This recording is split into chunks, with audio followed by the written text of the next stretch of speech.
అందరికీ నమస్కారం అండి. జగద్గురు శ్రీకృష్ణ ఛానల్కి స్వాగతం. ఇక ఈరోజు దుర్గాదేవి అవతారం. ఈ అవతారం రోజున అమ్మవారు మహిషాసుర మర్దిని ఏ విధంగా సంహరించారు అనేది తెలుసుకుందాం. అలాగే అమ్మవారి శక్తి గురించి ఒక పురాణ కథ ద్వారా తెలుసుకుందాం. ఆదిపరాశక్తి అంటే స్త్రీ శక్తికి వ్యక్తిత్వం.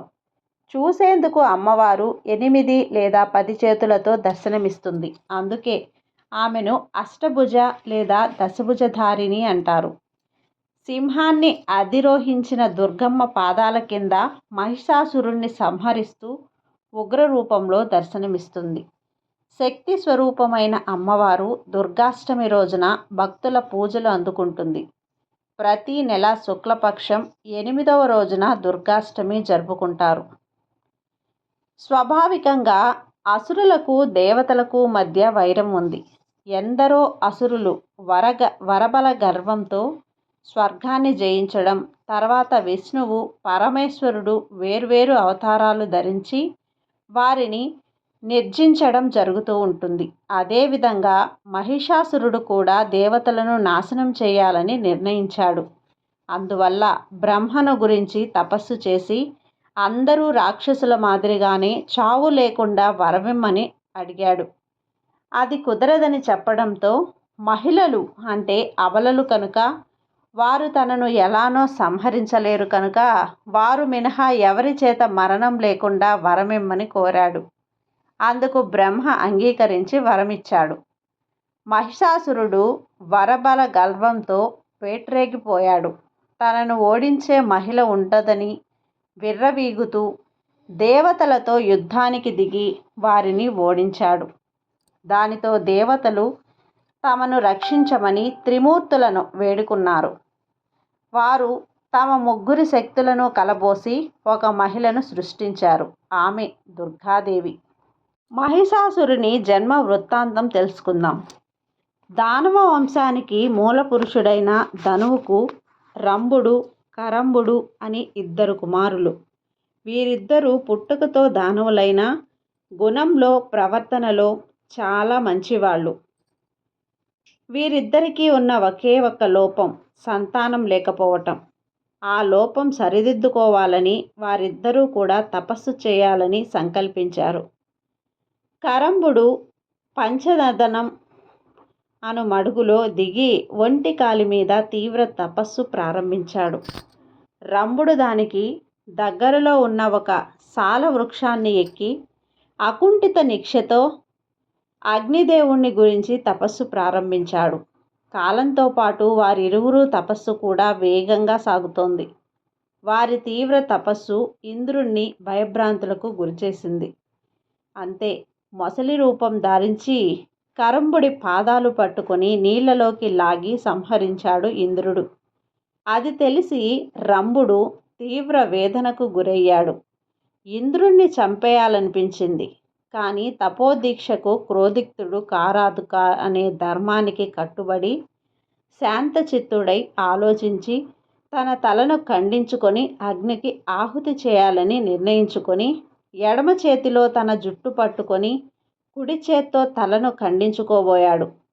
మరుక్షణంలో అగ్నిదేవుడు ప్రత్యక్షమై, రంభాసురా, ఏమిటి నీ నిరాలోచన కార్యం?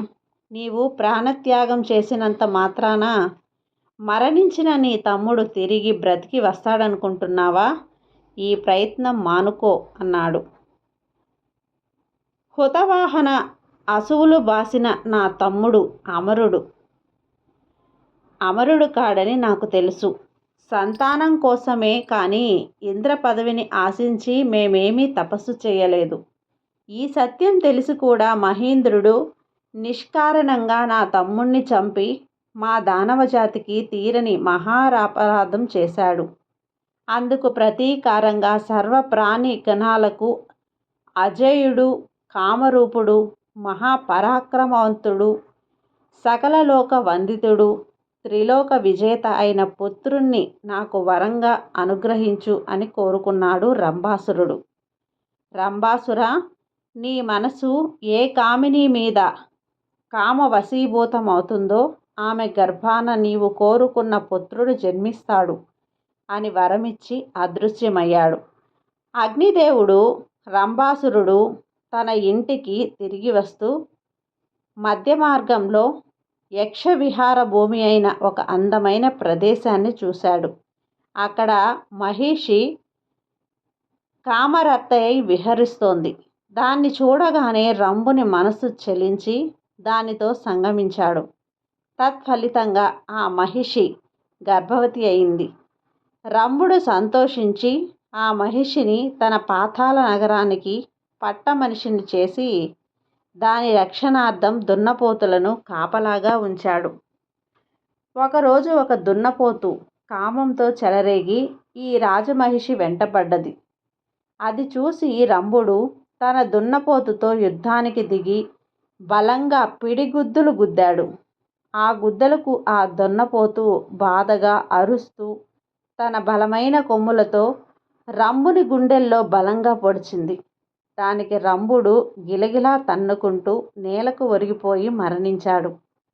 తన భర్త అయిన రంభుడు తన కళ్ళ ముందే మరణించడం చూసిన ఆ రాజమహిషి భయంతో పరుగులు తీస్తుంటే దానికి వెంటపడింది ఆ దున్నపోతు.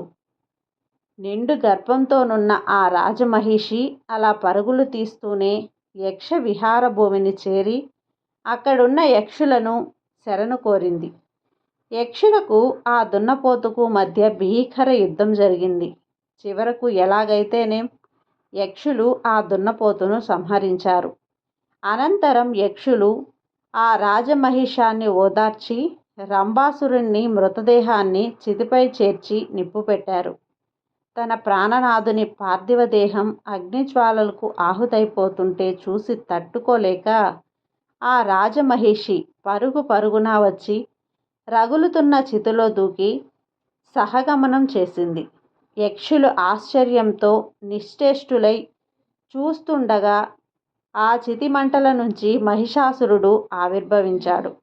వాడే రంభాసురుడి కుమారుడు, మహిష రాక్షస సంగమ సంజాతుడు. మహిషాసురుడు తన తండ్రి ద్వారా సంక్రమించిన పాతాళ రాజ్యానికి పట్టాభిషిక్తుడయ్యాడు. మరణించిన రంభాసురుడు పుత్ర వ్యామోహంతో మరొక దేహాన్ని ధరించి రక్తబీజుడు అనే పేరుతో మహిషాసురుణ్ణి అంతరంగికంగా అనుచరుడయ్యాడు. మహాదేవి శరప్రయోగంతో మహిషుణ్ణి శరవర్షాన్ని చిందరవందర చేసింది. క్షణకాలంలో యుద్ధం తీవ్ర రూపం దాల్చి సకల ప్రాణకోటిని భయభ్రాంతులకు గురిచేసింది. దేవదానవులు పరస్పర విజయకాంక్షతో యుద్ధం చేస్తున్నారు. భేరి బాంఖారాలతో గజ ఘీంకారాలతో హయ హేషారాలతో రణరంగమంతా కోలాహలంగా మారింది. అది చూసి దర్దుడనే రాక్షస వీరుడు రథం మీద మహావేగంగా మహాదేవి ముందుకు వస్తూ సహస్రాధిక సంఖ్యలో బాణాలు వదిలాడు. జగజ్జనని రక్తలోచితనై ఒకే ఒక్క అర్ధచంద్రాకార బాణంతో వాడి శిరస్సును ఖండించింది. వెంటనే త్రినేత్రుడు పెద్ద గదను గిరగిరా తిప్పుతూ విజృంభించాడు. వాడు దివ్య శాస్త్రాస్త్ర ప్రయోగ నిపుణుడు. వాడి ధనుర్విదధ్వ నైపుణ్యాన్ని చూసే ఉత్సాహం జగదాంబకు లేదేమో. తన త్రిశూలంతో వాడి గుండెల్లో బలంగా పొడిచింది. మరుక్షణంలో వాడు ప్రాణాలు అనంతవాయువుల్లో కలిశాయి. అది చూసి అంధకాసురుడనే దండనాయకుడు వీరరంగమాడుతూ ముందుకు ఉరికి తన గదతో సింహం తలపై బలంగా కొట్టాడు. సింహం భీకరంగా గర్జించి జూలు విదిల్చి పంజా విసిరి నోరు తెరిచి ఒక్క ముద్దగా వాణ్ణి తినేసింది. తన కళ్ళ ముందే ముగ్గురు మహావీరులు అంబ ఆవేశానికి బలైపోవటంతో మహిషాసురుడికి మతి చెలించింది. తన గదతో సింహం తలపై కొట్టాడు. సింహం తన పంజా విసిరి మహిషాసురుడి శరీరాన్ని రక్తసిక్తం చేసింది. వెంటనే మహిషుడు సింహరూపం ధరించి మహాదేవి సింహం మీదకు ఉరికాడు. జగదంబ తన శర పరంపరతో సింహరూపుడైన మహిషుణ్ణి చీకాకు పరిచింది. మహిషురుడు సింహరూపం వదిలి గజరూపం ధరించి రణరంగమంతా తిరుగుతూ చిందులు తొక్కాడు. తన తొండంతో ఒక పర్వతాన్ని పెకిలించి అమ్మవారిపైకి విసిరాడు. కానీ అమ్మ శక్తి ముందు వాడి ప్రయత్నం విఫలమైంది. వెంటనే జగజ్జనని వాహనం పైన సింహం ఆ ఏనుగు తలపై ఉరికి తన పంజాతో చీల్చివేస్తుంటే మహిషుడు భరించలేక గజరూపాన్ని వదిలి శరభరూపం ధరించాడు. 8 కాళ్లతో మహాపర్వతంలా శరభరూపంలో వస్తున్న మహిషుణ్ణి చూసి చరాచర జగత్తు నివ్వెరపోయింది. మహిషుడు మహాదేవి చేతికి అదెంత దగ్గరగా వచ్చాడో! అంబ ఓ నిశిత ఖడ్గంతో వాడి తలపై బలంగా మోదింది. మహిషుడు చెక్క చెదరలేదు.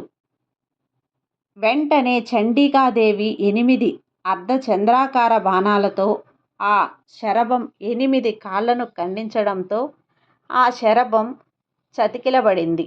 మహాదేవి తన వివిధ ఆయుధాలతో మహిషుణ్ణి శరీరాన్ని రక్తపు ముద్దగా వేసింది. జగజ్జనని వాడి పాలిట మృత్యుదేవతై తన చక్రాయుధాన్ని ప్రయోగించి 100 అంచులు గల ఆ చక్రం ప్రచండ వేగంతో తిరుగుతూ వచ్చి మహిషుడి శిరస్సు ఖండించింది. మహాపర్వతం లాంటి మహిషుడి దేహం బొంగరంలా గిరగిరా తిరుగుతూ నేలకు ఒరిగింది.